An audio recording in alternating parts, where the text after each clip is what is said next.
ఇది సాధారణ దేవాలయం కాదు, ఇది శివుని కోపం నుండి పుట్టిన శక్తి స్థానం.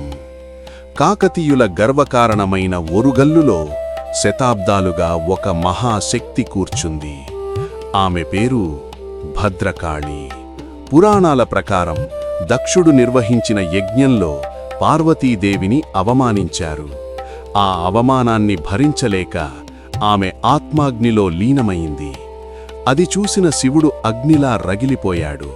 తన జటాజూటం నుండి ఒక ఉగ్ర శక్తిని సృష్టించాడు.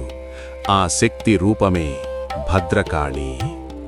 కాలక్రమేణా క్రీస్తు శకం 625 ప్రాంతంలో చాళుక్యుల రాజు పులకేశి రెండవవాడు ఈ విగ్రహాన్ని ప్రతిష్ఠించాడని చారిత్రక ఆధారాలు చెబుతున్నాయి.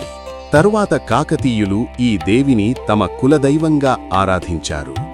యుద్ధాలకు వెళ్లే ముందు ఈ అమ్మవారిని ప్రార్థించేవారు. వారి విజయం వెనుక ఆమె ఆశీర్వాదముందని నమ్మేవారు. దాదాపు 8 అడుగుల ఎత్తైన ఒకే రాతిశిలపై చెక్కబడిన మహావిగ్రహం. ఆమె ముఖంలో కోపం లేదు, శాంతి ఉంది. కాని ఆ శాంతి వెనుక అపారమైన శక్తి దాగి ఉంది. అందుకే ఆమెను భద్రకాళి అంటారు. భయంకర కాళి కాదు, రక్షించే కాళి.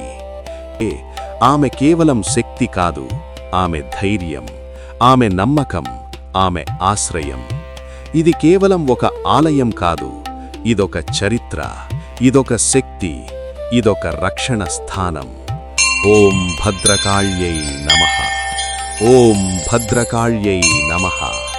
ఓం భద్రకాళ్యై నమః.